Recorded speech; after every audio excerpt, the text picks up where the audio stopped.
in Emporium. In the Philippines, I want to say magandang umaga ho sa inyong lahat. And for the people in the US watching this live at the Emporium, good evening, everybody. Thank you for taking the time to at least check it out. Check us out. Emporium is a unique US-based, the first of its kind. Okay, the first of its kind.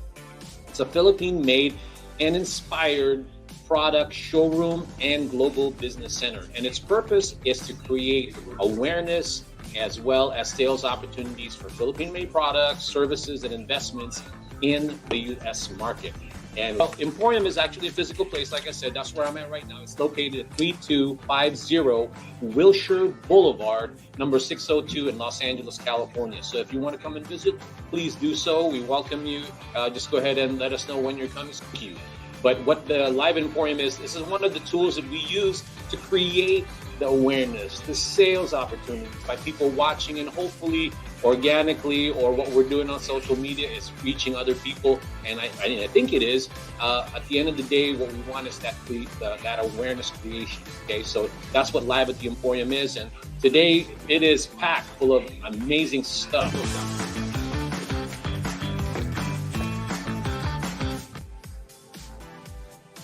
You know, when I first started this journey of promoting Philippine-made products in the U.S. market, I don't know if it was a journalist or some guy just asking me some weird question, but he says, how come there's not enough Philippine-made products in the U.S. market?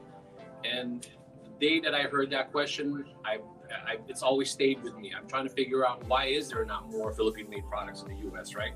Hello, everyone. My name is Ferdinand Soriano. I am the co-founder of Emporium, as well as your host for this live edition, the special edition of Live at the Emporium.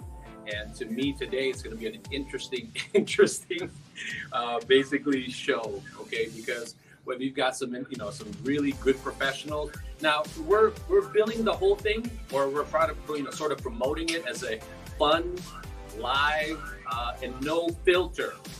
And when I say no filter, these guests of mine, as professionals they are, they're going to get sort of raw with all of you when it comes to discussing why there's not more Philippine-made products in the U.S. market. And that's the topic for today. And the name of the show today is called Philippine Products 360, redefining Philippine-made products in the U.S. market. So why don't we join the guys that you're seeing right now, right there sitting, ready to go, ready to do whatever it takes to not only educate, but also entertain you and give you some amazing feedback on what needs to be done, basically, to create more opportunities for Philippine-made products. So let me go ahead and join them, okay?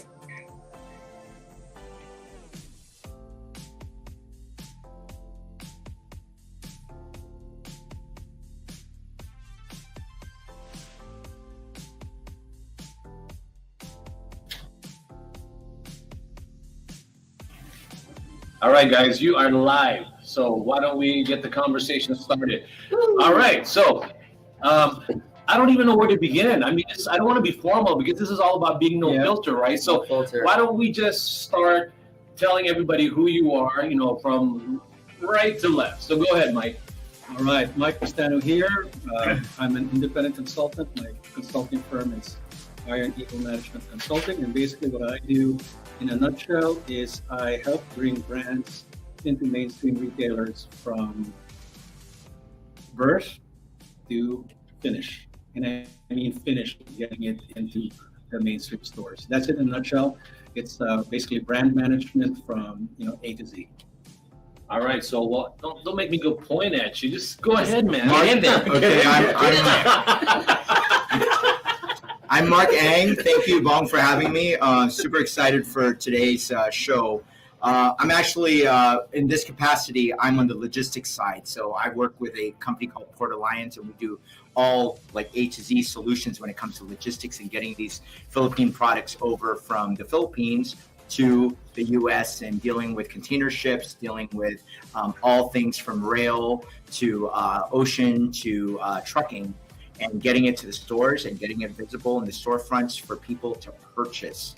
So very excited to be here. Thank you. Thanks, Mark. You see, you're being formal, man. Just say, hey, it's your turn. Thank you, Mark. Thank you, Mike, for that wonderful bio. I am Richard Villaluz. I am with Forex eShip. formerly known as Forex Cargo. We've been sending love back home for now going on 40 years.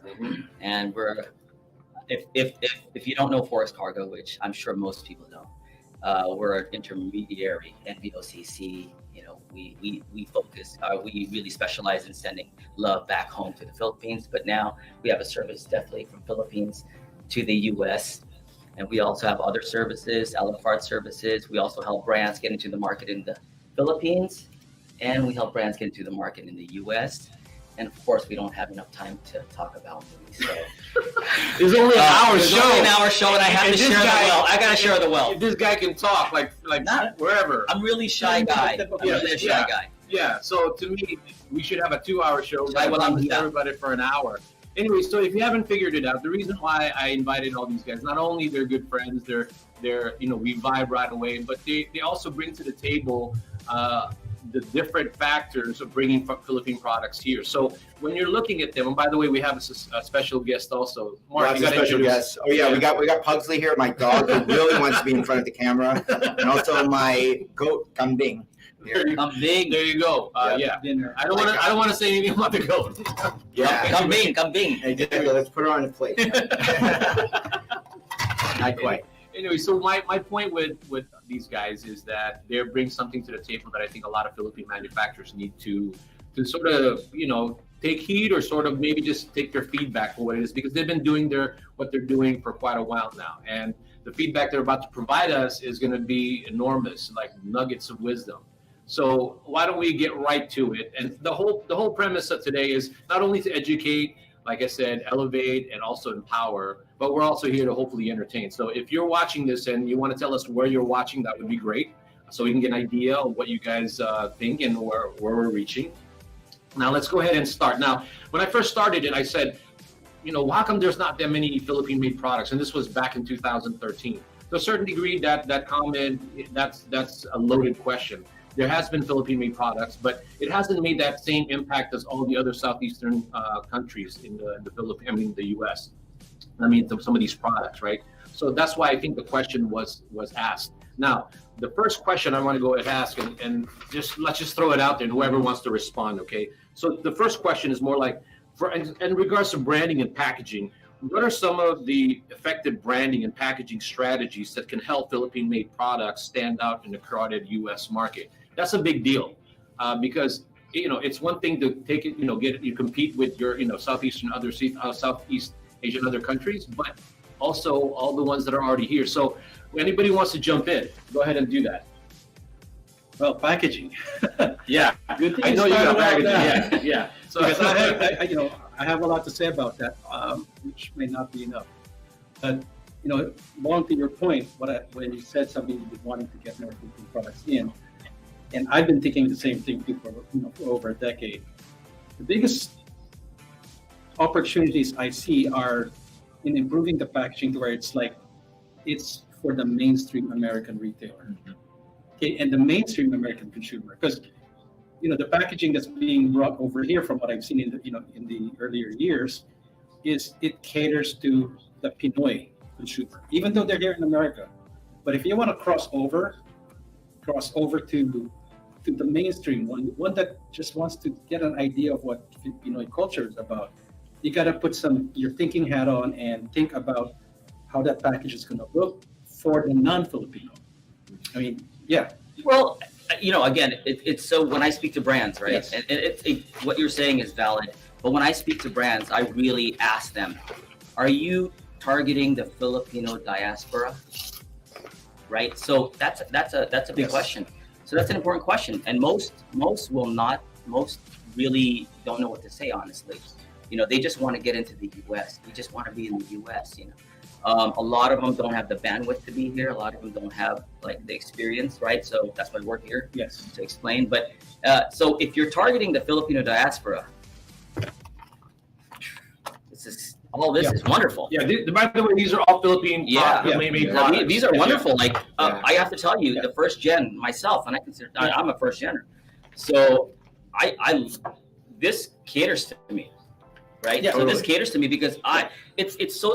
The reason why is look at Island Pacific and Seafood City. It's very successful. What? I didn't hear what did you say? Yeah, I'm not gonna have a shameless plug. Island Pacific. Okay. But it's just it's there. Like I actually am drawn to these types of products. I go when I go back home, I bring this stuff in my maleta, right? So and that's why we have this, the new service being a ship with Forex, where people that want products from the Philippines that really want that can get in Seafood City. They order this. So really, that's another question that you would ask. Yeah, for me as a consumer, I look at this and I go right away. It's limited to Ranch 99, and obviously the Filipino supermarkets. But I think a great example is Mike and I got so excited when ube ice cream was made available at Trader Joe's.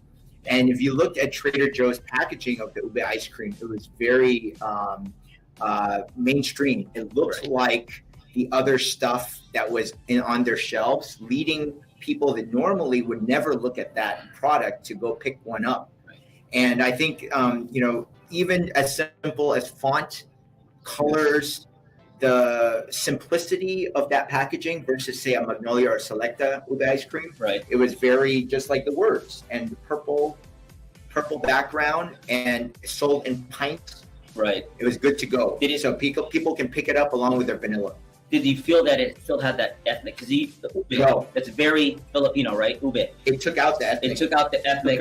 Okay. Completely. So how does that make you feel though? Like as an American Phil-Am consumer? I feel that the ube is strong enough and unique enough and Filipino enough that it can stand on its own. Yeah, okay. There are some products I feel like it's going to be like that, right? But at the same time, I'm bottom lining it sometimes. You want to get into this market, make some money, make some adjustments. Right. If you have to, because at the end of the day, you're here to create the livelihood. That's always sticks in my mind. So whether you adjust it or not, or you want to have your own products the way they are, that's fine. But at the same time, you have to be open to it. And that's what I've always said to the manufacturers, because certain products, the way they're packaging, like fonts, and then the wording sometimes. A word in the Philippines might not translate over. Yeah. You're exactly right. Yeah. Yeah. I don't know. The humor in the Philippines is very different to the humor here, obviously, right? And then, like this, roasted pilinat. Yeah. I have no freaking idea. If I didn't know what a pilinat was, I would. Right. What is that? Yeah, and actually, like going back to that discussion right now, talking about pilinats, the one that brought the attention to the pilinat actually was not a Filipino company when I first encountered it about 6 years ago. It was actually a couple of American guys that went to Bicol and stayed there for a vacation. And then next thing you know, they came up with recipes, and then they brought it here to the U.S. And then I met them at the show, at the Expo West show, and I'm like, wow, it's like I felt like, this like a colonial takeover, right? It's like what happened with coconut. It's all the imperialists took over again. So that's. But to your point, there is a huge market. So whether you want to just tackle the Asian Filipino market, or you want to go big. You want to really go for that home run, right? And get into like Walmart and bigger supermarkets. Then you got to put your thinking cap on. But as you said, we want to bring more Filipino products in the mainstream, and the more we're able to sift through, and then look at okay, is this packaging going to fit? It may, because I've seen the type of packaging already work in Walmart, because they bring in the chippy, they bring in the clover chips, they even bring in the chicharron. Right. So there's really not a lot. Speaking of that, I mean, can you expand on the recent one that you did? I mean, you attended a Natural Product Expo where they actually, how big that sucker is and what they were talking about the Philippine products? Yes. The recently finished Expo West last month, it's the world's biggest trade show for natural products. So natural products means like food stuff like this. Organic. Yeah, natural organic supplements. And it was about 80,000 attendees and I think 3,500 exhibitors from all over the world, and a few Filipino companies here and there, which to me is we're getting beat by there was a pavilion entirely for Taiwanese products, right? That's another discussion. Yeah, altogether. yeah, Why are we getting beat? Right. Why the F are we Like, getting beat? there's definitely no, there was more than a handful. More. There was about a dozen, more than a dozen. But All right. go ahead. But it was more fragmented. And what I saw was like there's opportunities because we have great products. You know, we're the leading producer of coconuts, we're the leading producer of like ube and moringa. Oh my gosh, like this got me really a little bit stirred up. I was drinking this energy drink that was given to me when I was fasting. Oh yeah, I remember that. Okay. And the moringa drink tasted so good. It was a moringa tea, but it was not Pinoy. It was an American company which they source the moringa from India and the Philippines. Mm. And like it looks like it was neatly packaged in a red, like kind of like a Red Bull can. And like, wow, there's opportunities in moringa because it's really going mainstream now. If people don't know what a moringa is, it's right to your left there. Yes. Yeah. So those are some of the moringa products. These are mostly tea. The one that you're talking about was mostly what, like a drink, like an energy. Ready to drink. Oh, yeah. You know, just like just like this one here. Yeah. But that's not ready to drink This is because I a actually drink. opened one and it was I was halfway through it. I think you got the wrong one. You got the concentrate. I got the concentrated This is one. the one that you were supposed to drink, man. Oh my God! Yeah, Here. we're gonna Here. no. Go ahead. Okay, but I loved it because I love sweet stuff, so Wow, yeah. that worked. But let me try how it's meant to taste because I was Is that really okay. that? Is that really that? Oh. All right, so that's mine. Here. And This is We're all gonna try it. this is from a company called M2. M2. It's made out of malunggay, okra. Right, and you know the superfood And has been ginger. around for Yeah, a while. okra really, Yeah. really attracted me. Right. Okay, cheers, cheers, cheers. guys. Yeah. Okay. Cheers, cheers, cheers. Okay. Moringa tea, okra too. Very. When I very first good. tasted it, it reminded me of Snapple or a sweet tea. Yes, right? I don't know It's for all the really people. good. Yeah, it's yeah. it's got So a hint of moringa. this is what I guess you're Wow. talking about to a certain level. Okay. Obviously, everybody will have different varying degrees of opinion about the ingredients and how much is this, how much is that, Right. and it's encountered that. But anyway, to get back on track, to me, the thing that I always just am fascinated with the way products are marketed is, like I said, there's always going to be a need to tweak the product, right? I'm sure you guys have your own stories of a product. You see, wow, you know what, marketing, this is a good product, but marketing wise, that's not going anywhere. And that's how I feel. Like you said, it tastes too much like Snapple. Mhm. And I'm like, what is going to distinguish this from Snapple in the market? Because it tastes like peach Snapple. Right. Yeah, and that's the thing. I'm working with the manufacturer, the director right now here in the U.S. with this, and the thing is that the Snapple, as good as it is, it's supposed to be natural too. I like to think that if I'm going to be late, I'm going to be a lazy bastard and not worry about what I'm drinking. If I'm drinking something healthy, I think that's probably what gets me through the day drinking this stuff because it's got the malunggay, okra, and ginger. Right. So those are the unique selling points of this. Yeah. So at the end of the day, you have to have that unique value proposition, right? The okra To is really compete. interesting. How many drinks have okra out there, right? Yeah, None. no. It's None. I mean, malunggay. I mean, we could probably change it to moringa. right. That's what I'm thinking. The packaging can actually work. The color scheme and the style actually reminds me of like one of these American brands. It's like, I don't know if it's like something to do with this apple juice. It's a Treetop. treetop. Yeah. Yeah. That reminds me of that. I don't think so. It looks too Filipino. Yeah, but it's still Yeah. Filipino. But it's Which very is basic. okay. Again, which is okay. yes, Again, who are you targeting, right? Right. If these brands really just want to get in here and want to partner with a distributor and they just want to distribute through the channels of the Filipino supermarkets, Then that's a winner. that's a winner also. Mhm. You know. You know what I'm going to do is I'm going to go to the next question because we got an hour, right? Yeah. That's a good Yeah. segue. So the next question I probably want to ask you guys is this.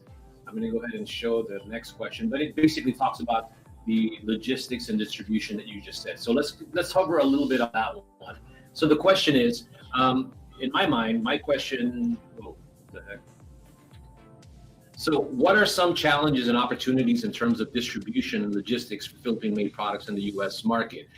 I would think Mark would know a little bit about that. But I also wouldn't. I'm not But sure it's you okay, would. Mark. Let me You go want- ahead and go ahead, start Mark. out. Yeah, I think that a lot of the people that make these amazing products don't realize the costs of getting it here and getting it has to be in bulk. That's where the marketing and all the other stuff comes in, because you have to have a viable business, and for it to be able to sell in order for you to make a profit. But what I see a lot of Filipinos doing is jacking up the prices too much. Yeah. And the lack of understanding that, believe it or not, if it's sitting on a shelf and $4 versus $5 does make a big difference to the consumer. Because if you're shopping for your family and you're saying, I want just a dessert snack, you will go for the cheaper option because there's a lot of substitutes available. Yeah, because for example, I guess this would probably sell for $3.50 at a Philippine store. But here I can say, looking at this size and type of packaging, this is like a $2.49, $1.99 type of tray. Right? Yeah. Or even But Marc $1.49. makes some good points as far as the logistics costs as well. Right. That's what you're referring to. Yep. Also, That's good. That's got to come in. SRP. Yeah. So that affects obviously the SRP because of your cost of goods or landed goods, right? Landed costs. But there's a lot of other challenges too, like tariffs. Like obviously, the Philippines and the U.S. they have a good relationship, right? But there are still some barriers there. But as far as food and beverage is concerned, there's a lot of documentation, compliance, things like that, right? To be able to do that, FDA registration, DUNS, and DUNS is huge. Yes. I don't know why, more manufacturers in the Philippines don't get their DUNS, because it will make it easier, right? Because the FDA registration here in the U.S. so easy. So easy. Yeah, and that's a tip, and he's correct about the DUNS. It's not just limited to the Philippines. A lot of other countries that I've dealt with, they don't have a DUNS, and then first thing you want to do is get money. Yeah, and maybe they don't know, right? That's why we're here. Yeah. Since I'm the host, anyone care to define what a DUNS is? DUNS, by the way. You want to go ahead? Go ahead. Well, basically the DUNS. I'm not going to describe.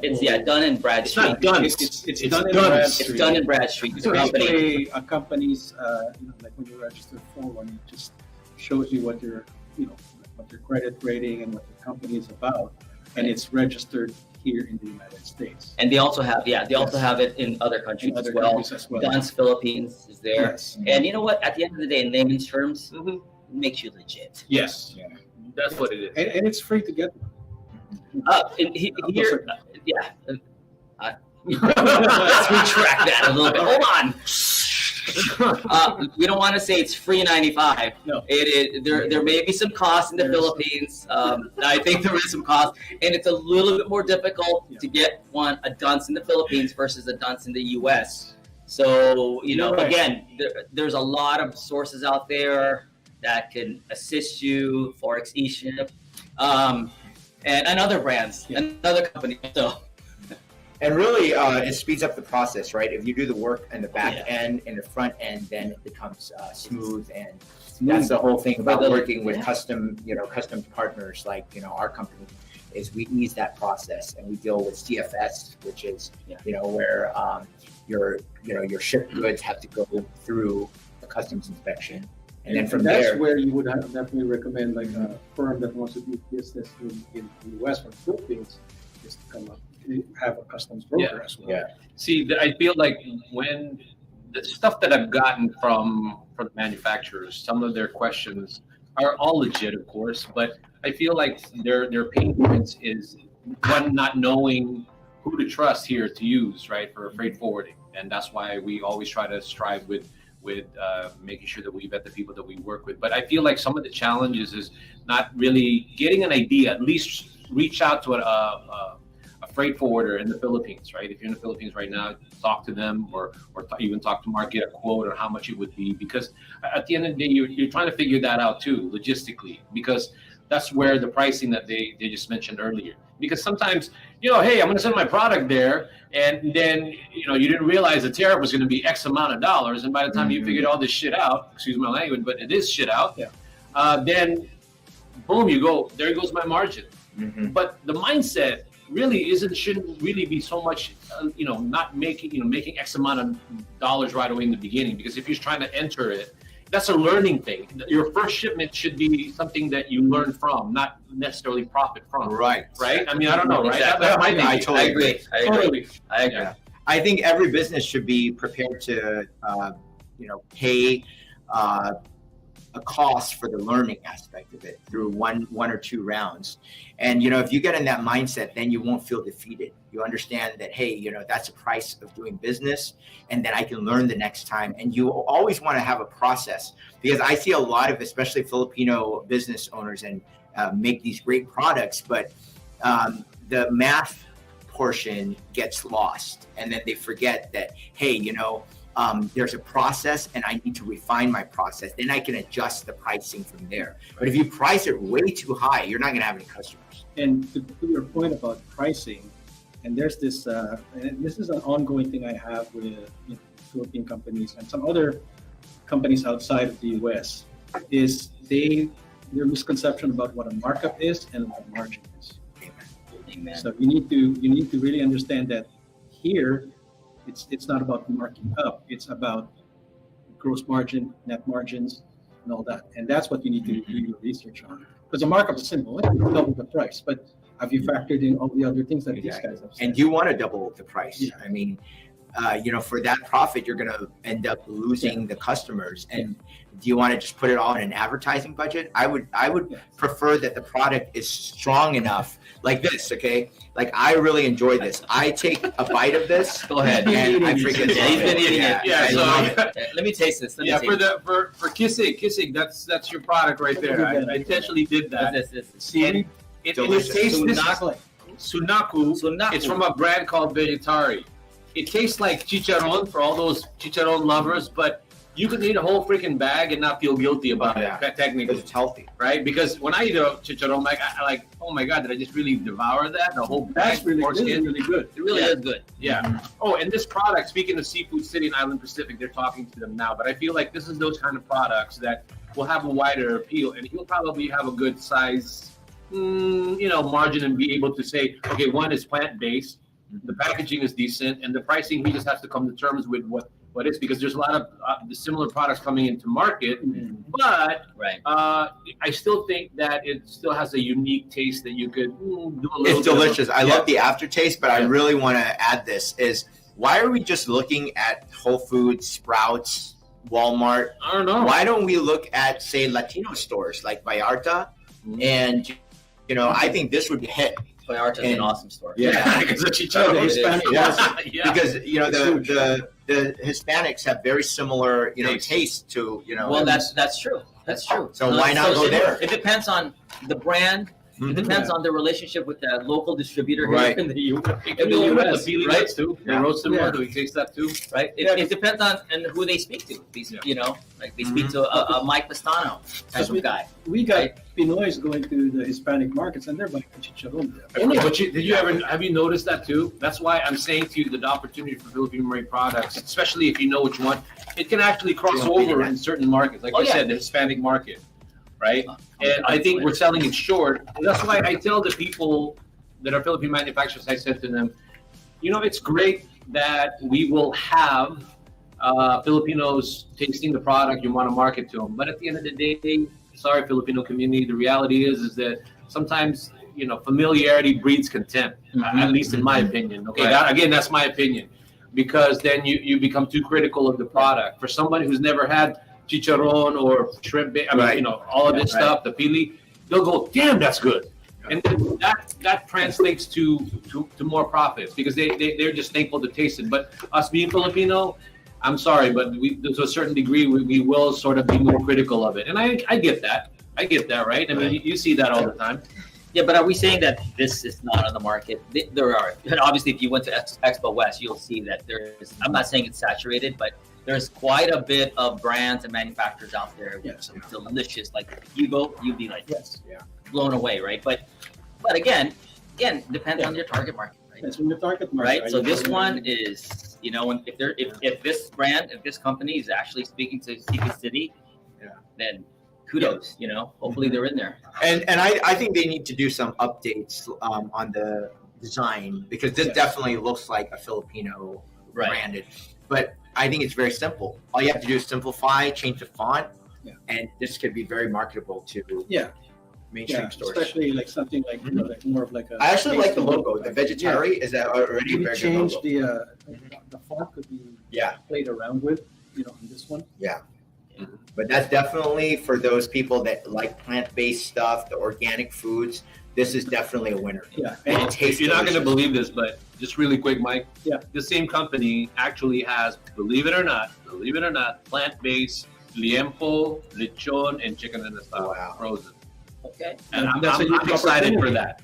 That's a huge opportunity because it's not just limited now to Whole Foods, Sprouts, and health food stores.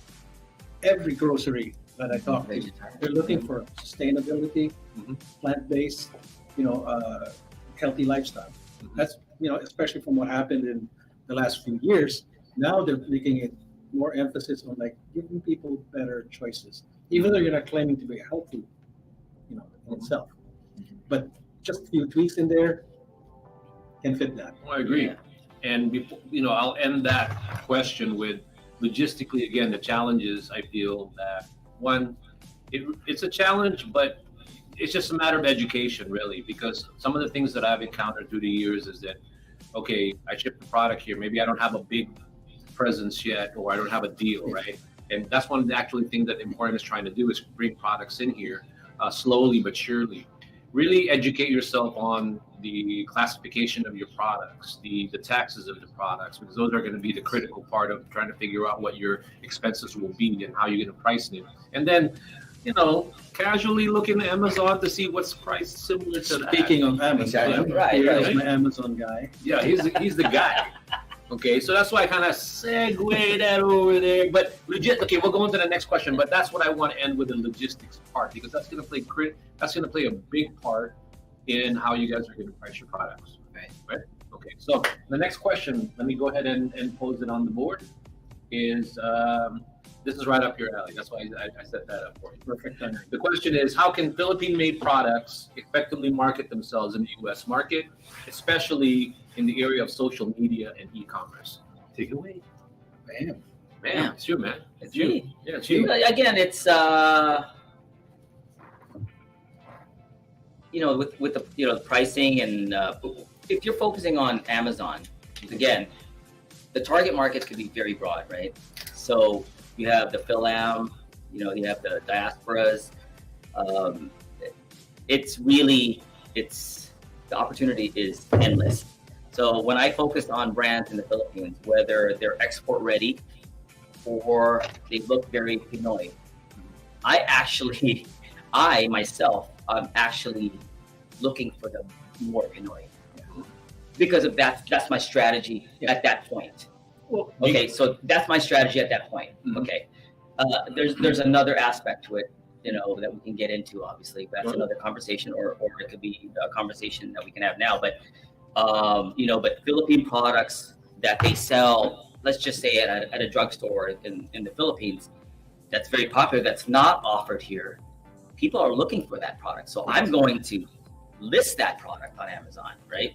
So whether it's the brand that's going to be coming over, or if it's an individual here who wants to sell on their own Amazon account, who want that business, Mhm. that's what they need to focus on. That's what they need to think about, what their strategy is really, right? So, but I don't really see any challenges as far as selling it on social media or other third-party marketplaces. It's really the challenge is really getting it here. Yes. Logistically, Yeah. the cost. Do you have the finances to scale your business? Right. So you have, because there's also warehousing fees that you have to think about, right? Logistically, distribution. Are you going to be partnering with 3PLs? So there's a lot of factors. So See, with you, I think that with your platform, and what was the platform called? Carlo Pacific. There you go. Yes.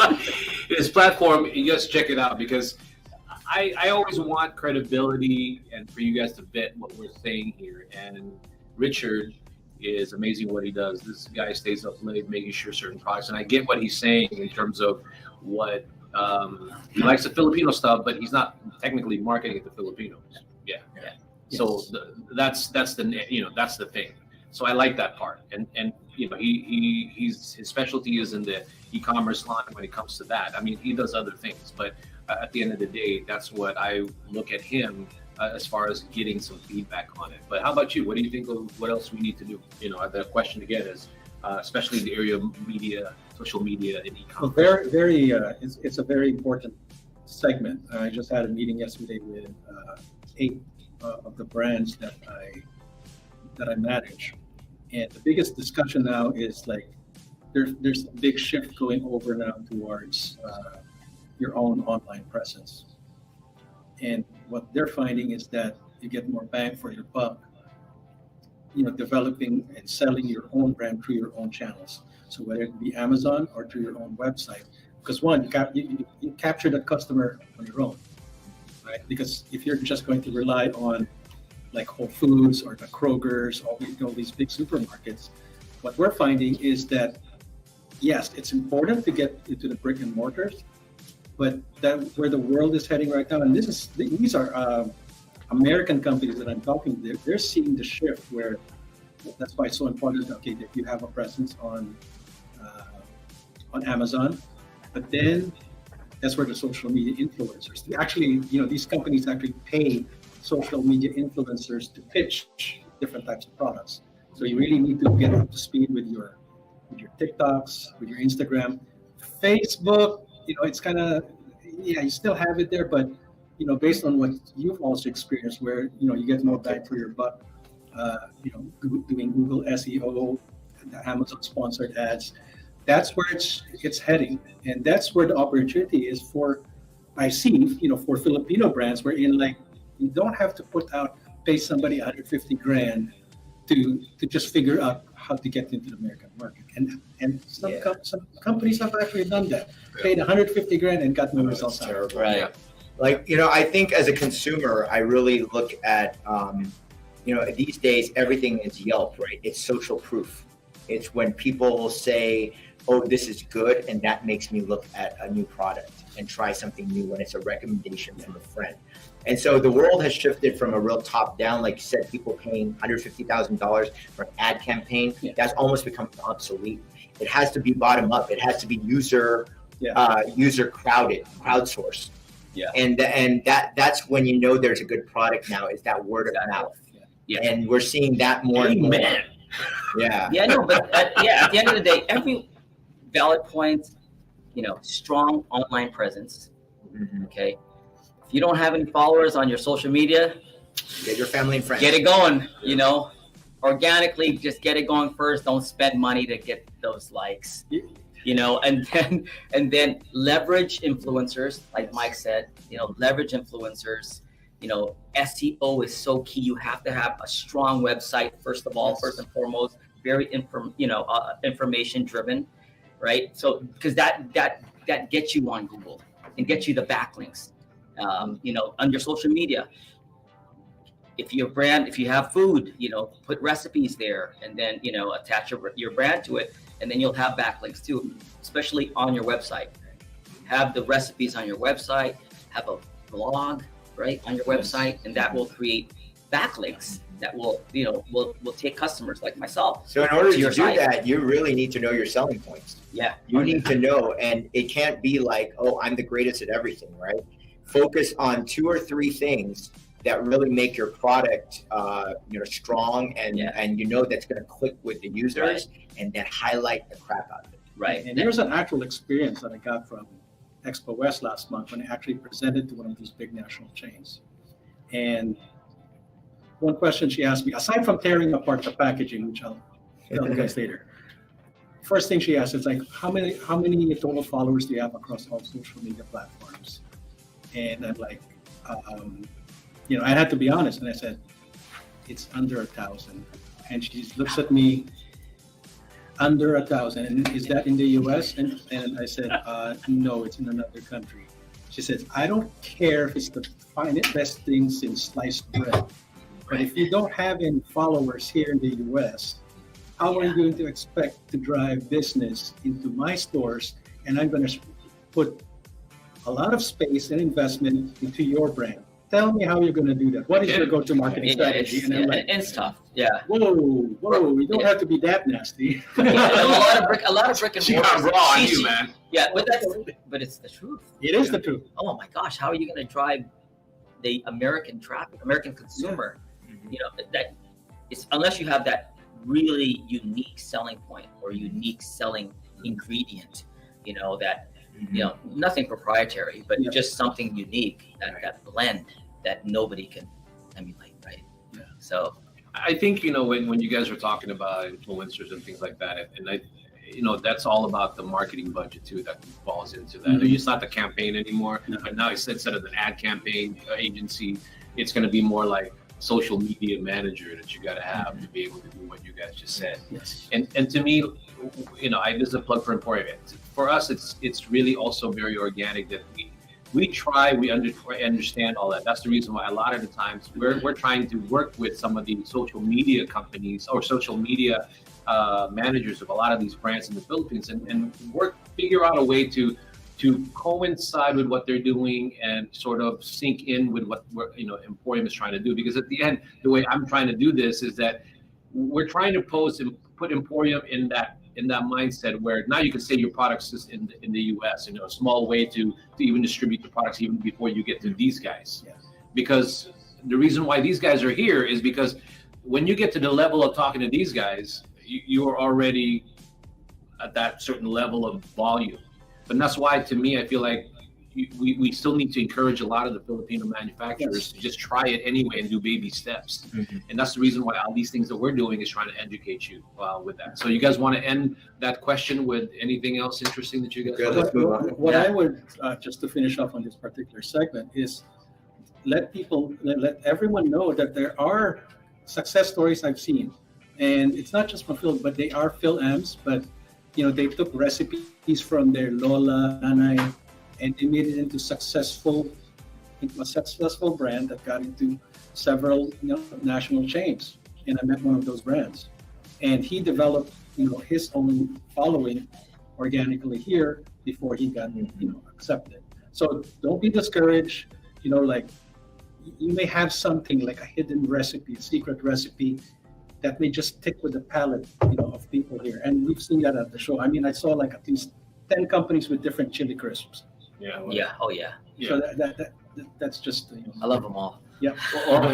I'm gonna go interrupt you guys and sort of end that question with this product, right? We're gonna do a taste. Oh, Hey, let me down this. now, Let me get this ice tea. Clear the palate, gentlemen. But you see, like this product, unique, right? It's ube. That's what it is, ube liqueur. So a lot of people can sort of take notice of this. That this just stands out by itself. Not only if you were here, I'd let you taste. Obviously, Yeah. it's so good. But at the end of the day, it's the packaging The too. packaging is I love the packaging is amazing. Yeah. I have to be honest. I have not tasted this yet. Okay, you got to taste. I haven't It tasted looks like a Godiva or something. It does. Yeah, it's You're very right. high-end. You're right. Tastes It a does little look. high-end. It does look More. Godiva-ish. From the packaging alone, It looks like ube. that can definitely go into like. It's definitely. Oh, this is amazing. We're talking premium. Look at That this. is premium liqueur right Yeah. there. You Okay. see, but this particular brand, maybe I might be talking out of turn. Holy It has its So challenges also. dude. Yeah, right. So Are you guys end up taking all you want to do more? Dude, I needed a little bit more. I could Oh, drink the my whole goodness. bottle if it's and just I'm driving, but But- Hey, guess who's going to join us today? Ooh. The Trade Commissioner of the Philippines. I'm patching him great. in now. All right. All right. So again, you see the product. It's amazing. The packaging Hey, is guys, so awesome. cheers. it's the best. But if you look at it, it This is has its a- challenges. Believe it or not. Okay. There you go. So look at this thing. You could probably think it's dessert, and then you'll be drunk by the time you realize. This Oh, is it's amazing. alcohol. It's so good. Okay, so let me go ahead and introduce the Philippine Trade Commissioner, Trade Investment Cheers. Center Commissioner here in Los Angeles, the one and only Mr. El Nar. Hey, Eric, we're drinking your liqueur now. Is that okay? It's 5 Yeah. o'clock somewhere. Yeah, Is this Eric's liqueur? no. That's his. Oh, this is his favorite. Well, he knows the people that are. Oh, he knows trying the to put peeps? that. Oh, wow. Yeah. So he's got 2 of them. So I stole it from him, right, Eric? That's Yep. national. Yeah. Yeah. You got. This has got to be. We gotta make this an Yeah. entire like the iconic drink of the Philippines. Eric, after the show, you and I have a conversation. All right, you and I have a conversation. All right, no, seriously, That's a hit. no joke. Yeah. Even the goat likes it. Look at that. Come on. Anyway, Eric. So go ahead and talk a little bit about yourself and what we're doing here at Emporium, and give us some sort of a perspective on your end as far as Philippine manufacturers, what they're thinking for this year and years to come. I mean, obviously, there's a new administration and a new DTI leader. So obviously, we just want to tell our audience a word of encouragement and also encouragement in the Philippines as well as here. Yeah, hi. So I'm Eric. I'm the head of the Philippine Trade and Investment Center in Los Angeles. What we do, am I coming in? Yeah. Okay. So what we do is we promote exports from the Philippines, like those products in front of you, as well as encourage investments from the U.S. going into the Philippines. So I'm glad that you're enjoying all of those, small business products from the Philippines. Very unique, I would say, like ube liqueur. Who would have thought, right? That you could make ube liqueur. And then All I know is tastes like dessert. These guys are going to get drunk soon. I mean, they might start eyeballing that other one that you have. It's not open yet. Oh my God. Yeah, and it's like we're doing pollutant here. Oh, yeah. Oh yeah. No, So, that is a you know, legitimate hit. That's delicious. So, ube liqueur, that is something that, what I understand, came out of during the pandemic. So, the owners have a bar in Poblacion, Makati, if you've been. So, and then, of course, during the pandemic, everything closed down, including the bars and restaurants, right? So, what they thought of is, instead of offering services or service in the service industry, like they made products. So they have a distillery in Aklan near Boracay. Could you imagine? And they came up with this drink, ube liqueur. So ube is all the rage here in the US. You see ube everywhere. And ube has become, not only a Filipino word or a Filipino term, a Filipino name for that crop, but it's just become part of the it's everywhere. It's let's see if we could open the other I think one. it's almost gone, Eric. I think it's almost gone. We're eyeballing your other one. So Almost gone, but it's not gone yet. there, in terms of the new administration, we have an administration that's friendly to the U.S. Our president is has visited the U.S. I think last November, and is expected to visit again this year, at least twice. One for a state visit and another one to attend the APEC Leaders Summit in San Francisco. So, we are dovetailing on all of this good, bilateral relationship between the Philippines and the U.S. And hopefully we could bring more small business products, SMEs, we call them in the Philippines, small and medium enterprises, to the U.S. and not only to the Filipino-American market, but hopefully to the mainstream market as well. You know what, Eric? I want you to join us on this next question. Just jump in at any time, because I think it's going to be right up there with what you do for the Philippine manufacturers or Philippine trades investments in the U.S. market. So I'm going to go ahead and pose the question, only if I can bring it up. Let me see. The question is, hold on. while you're doing that, you guys can jump in. I mean, Well, I'm just Whatever you wanna do. flabbergasted. This is a great starting point. Yeah, I think it's a model for what a good product is, from Yeah. packaging I mean, to come on. the flavor. That's Pinoy pride right there. Yeah, that's It's- really And it's The- exotic, but at the same time, It's amazing. luxury. relatable. Yes, Yeah. yeah, and it's just got a lot of things going for it. They It's really- got an award too, world's best liquor, world liquor awards rather, world's best cream. so all these guys, Derek, will be talking to you soon. Yeah. No, I'm gonna order some for sure. Yeah. I mean, I know it still has its challenges, right, Eric? Like I was telling everybody, as good as this product is, there's still some regulatory or compliant issues that needs to be addressed, right? So that's how I'm going to lead into our last question. Okay, so the question is, how can Philippine-made products ensure consistent quality and meet the regulatory standards required for distribution in the U.S. market? So, got great product. It probably can command premium pricing because of the way it is, right? Mhm. But now, how do we deal with that, part? How do we, make it compliant to be able to get into the U.S. market? And that's probably one of the challenges that Philippine Products has done. I don't know if sometimes it's budgetary reasons. It could be they just don't know, and they need to be more educated about it. I have no idea. Maybe the professionals here can tell us a little bit about that. Yeah. Go Okay, on. So go ahead, Mike. Go ahead, Eric. Go ahead. yeah, Eric. so for Eric, us, sure. Yeah. Sure. For us in the government, we help them from the Philippine side. So we have the Export Marketing Bureau under the Department of Trade and Industry. Basically, they help exporters deal with the regulatory requirements in the U.S. And then from our side here in the U.S., when we match them with importers, we make sure that they are aware of all of these regulatory hurdles, especially alcohol, which is heavily regulated. Although it can be daunting, but to an experienced importer, they can easily take care of this. One I would say requirement that is I guess the starting point is the FDA regulations or FDA permits. So FDA in the Philippines, as long as they have FDA in the Philippines, US FDA would recognize most of it.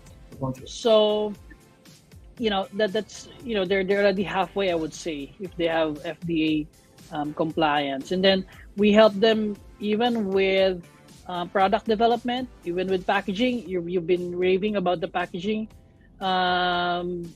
We're trying to elevate the level of our products from the Philippines, and we share with them whatever we see in the market.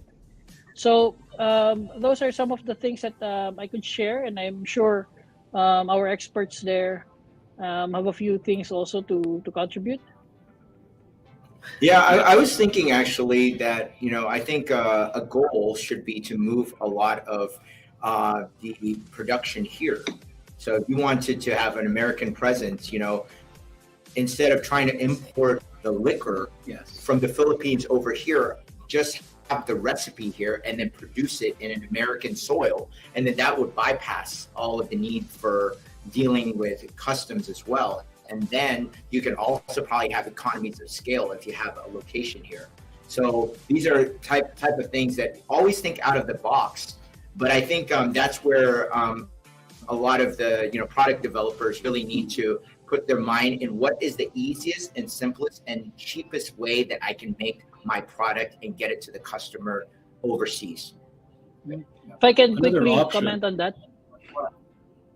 Yeah, another Sorry. option to what Mark Oh, was yeah, he wants to saying. comment. Go ahead, Eric. No, sorry. I just want to quickly comment on what he said last time. So, in terms of the manufacturing here in the U.S. for Philippine brands, it's happening, especially for products that are banned or not yet accepted in the U.S. For example, meat products. So big brands in the Philippines would have them manufactured in a third country, which is accepted in the US or in the US itself.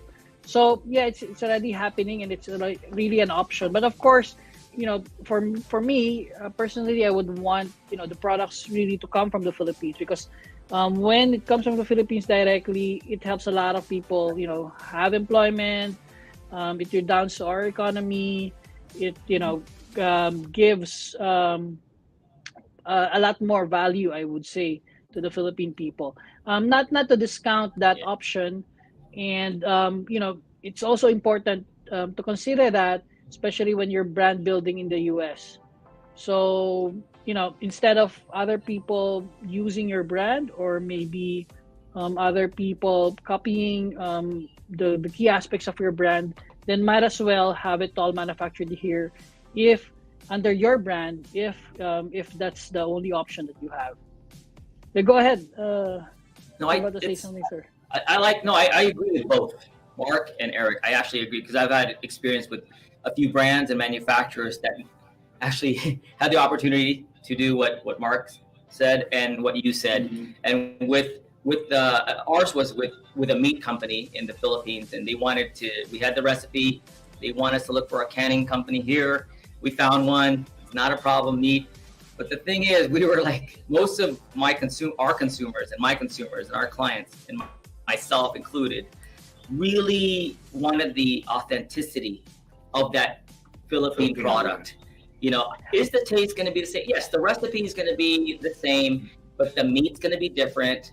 And at the end of the day, if you do that and you manufacture and you can and you tool pallets load, and the taste is, obviously you have to do some testing first. You wouldn't just pull the trigger. It's kind of like New York pizza, right? New York pizza will always never be the same outside of New York. Right. Even though people have imported the water and ovens and How about the speaking of this particular product? How about this? Where couldn't you do like, I don't know the manufacturing wording, but a component marketing where you combine all the products, and then maybe you added here or something. You know what I'm saying? Yeah. Right. That's kind of what I was going for. I wonder if that's the same thing, though, Eric. On the regulation, because I noticed, because it's in dairy. Yeah. You know how protective the US is of dairy market here. Then you're going to get the Department of Agriculture of the United States involved. In this, because we had this issue wherein they limit Canadian products coming in because it's a threat to American farmers. So same thing we want to look at here is like maybe it's a better selling point because the cows there are better. Yeah.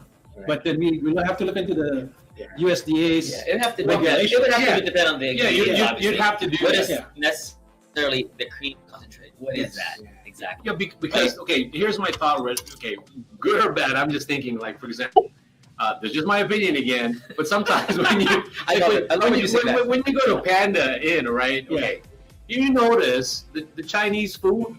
Okay, it's a little bit kind of odd to me. It's not as authentic. It's American. It's Americanized. Yeah. So maybe having two versions or something of it, because you can have where it's made for the market, but there's one that's authentic. Whatever you want to call it. How about working your way up too? Because a lot of times you just got to get the job done in the beginning to get the product out there and on the shelves, and then make it more authentic as you go along. Yeah. But I get it. Remember, it all boils down to who your target market is, right? Yeah. At the end of the day, I keep saying it: Filipino diaspora, or you go Americans. authentic, or you want global.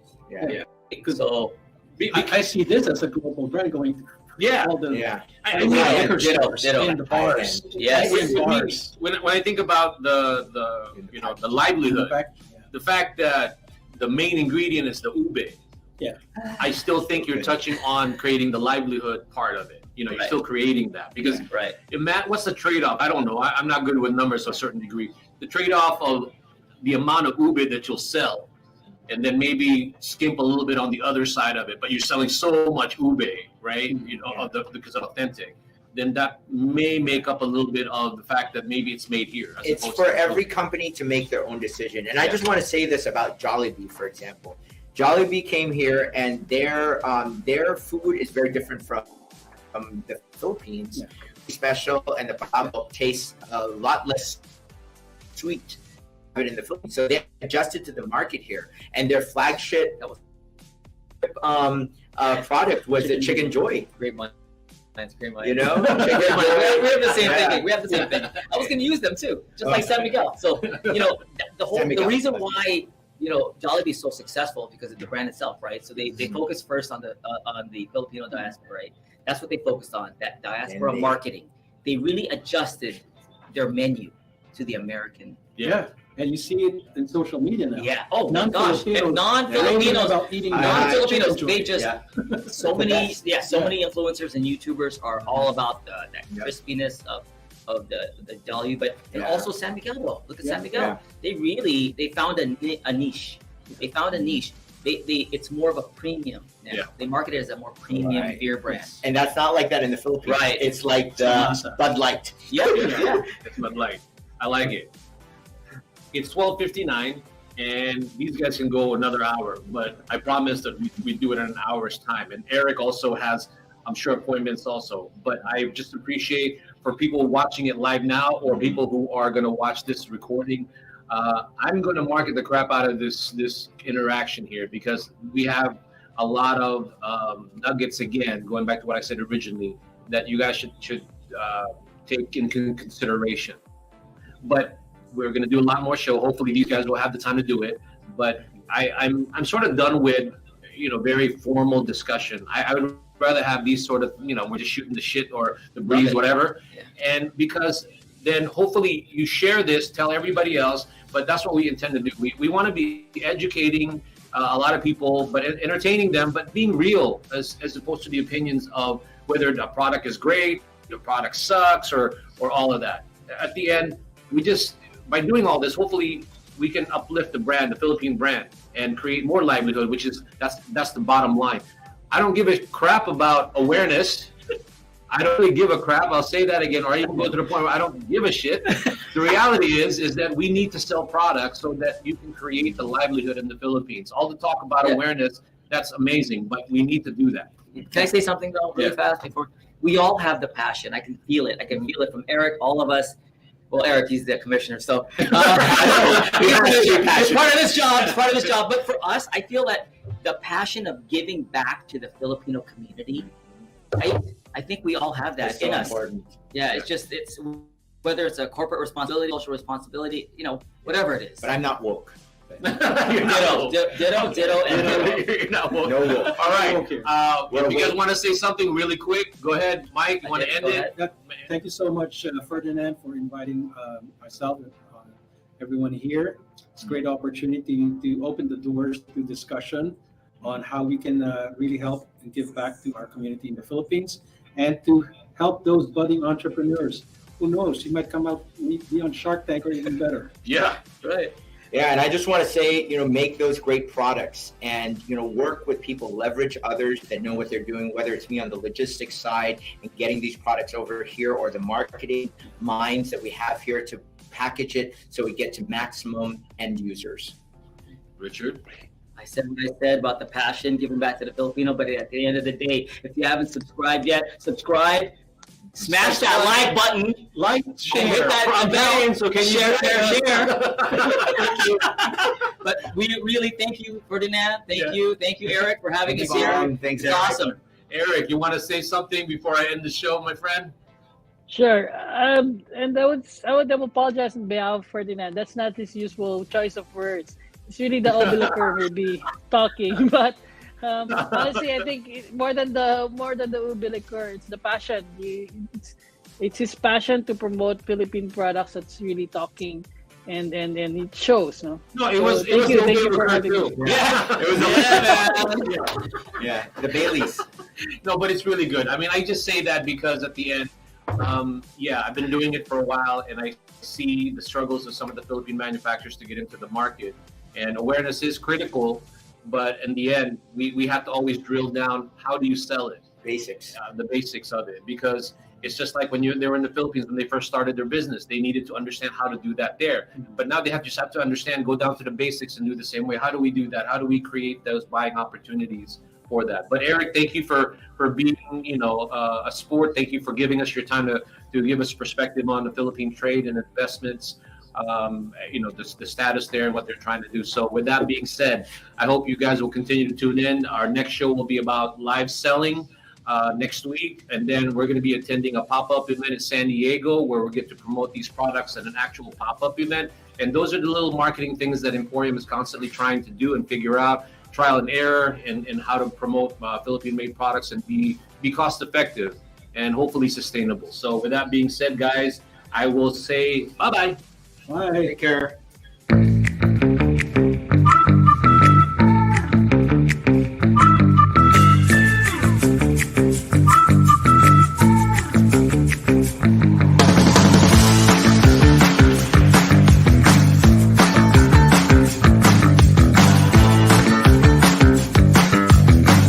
Currently live in Emporium in the Philippines. I want to say maganda